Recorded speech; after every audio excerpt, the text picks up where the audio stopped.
NCR ಪ್ರದೇಶದಿಂದ ಬೀದಿ ನಾಯಿಗಳನ್ನು ತೆಗೆದುಹಾಕುವುದನ್ನು ಒಳಗೊಂಡ ಹಿಂದಿನ ಆದೇಶದ ಬಗ್ಗೆ ಸುಪ್ರೀಂ ಕೋರ್ಟ್ ಇಂದು ತೀರ್ಪು ಪ್ರಕಟಿಸಲಿದೆ. ಈ ವಿಷಯವು ಅನೇಕರಿಗೆ ಭಾವನಾತ್ಮಕವಾಗಿತ್ತು.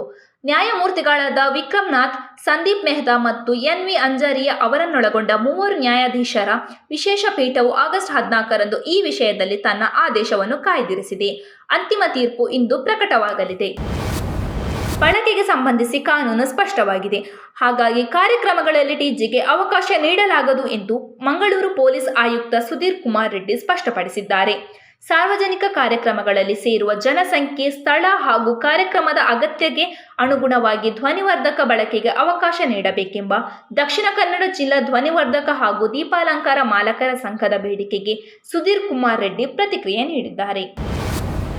ಸೆಪ್ಟೆಂಬರ್ 1ರಿಂದ ರಾಷ್ಟ್ರೀಯ ಹೆದ್ದಾರಿ 75ರಲ್ಲಿರುವ 2 ಟೋಲ್ ಪ್ಲಾಜಾಗಳಲ್ಲಿ ವಾಹನಗಳು ಹೆಚ್ಚಿನ ಬಳಕೆದಾರ ಶುಲ್ಕವನ್ನು ಪಾವತಿಸಬೇಕಾಗುತ್ತದೆ.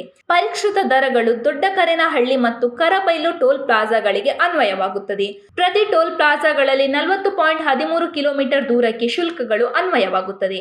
ಈ ಟೋಲ್ ಪ್ಲಾಜಾಗಳಲ್ಲಿ ಕಾರ್, ಪ್ಯಾಸೆಂಜರ್ ವ್ಯಾನ್ ಹಾಗೂ ಜೀಪ್ಗಳು ಸಿಂಗಲ್ ಟ್ರಿಪ್ಗೆ ₹60, ದಿನಗಳಲ್ಲಿ ಹಲವಾರು ಟ್ರಿಪ್ಗೆ ₹85 ಹಾಗೂ ಮಾಸಿಕ ಪಾಸ್ಗೆ ₹1745 ನೀಡಬೇಕಿದೆ. ರಾಜ್ಯದ ಬಹುಮಹಡಿ ಕಟ್ಟಡಗಳಿಗೆ ಶೇಕಡಾ 1ರಷ್ಟು ಅಗ್ನಿಸೆಸ್ ವಿಧಿಸಲು ಅವಕಾಶ ಕಲ್ಪಿಸುವ ಕರ್ನಾಟಕ ಅಗ್ನಿಶಾಮಕ ದಳ ತಿದ್ದುಪಡಿ ಮಸೂದೆ 2025ಕ್ಕೆ ವಿಧಾನಮಂಡಲದ ಉಭಯ ಸದನದಲ್ಲಿ ಅನುಮೋದನೆ ದೊರಕಿದೆ. 21 ಮೀಟರ್ಗಿಂತಲೂ ಹೆಚ್ಚು ಎತ್ತರದ ಬಹುಮಹಡಿ ಕಟ್ಟಡಗಳಿಗೆ ಅವುಗಳ ತೆರಿಗೆಯ ಮೇಲೆ ಶೇಕಡಾ 1ರಷ್ಟು ಅಗ್ನಿಸೆಸ್ ವಿಧಿಸಲು ಈ ಮಸೂದೆಯಲ್ಲಿ ಅವಕಾಶ ಕಲ್ಪಿಸಲಾಗಿದೆ. ರಾಜ್ಯಪಾಲರ ಅಂಕಿತ ದೊರೆತ ನಂತರ ಕಾಯ್ದೆಯಾಗಿ ಜಾರಿಯಾಗಲಿದೆ. ಬಳಿಕ ಬಹುಮಹಡಿ ಕಟ್ಟಡಗಳ ಮಾಲೀಕರಿಗೆ ತೆರಿಗೆ ಹೊರೆ ಹೆಚ್ಚಾಗಲಿದೆ.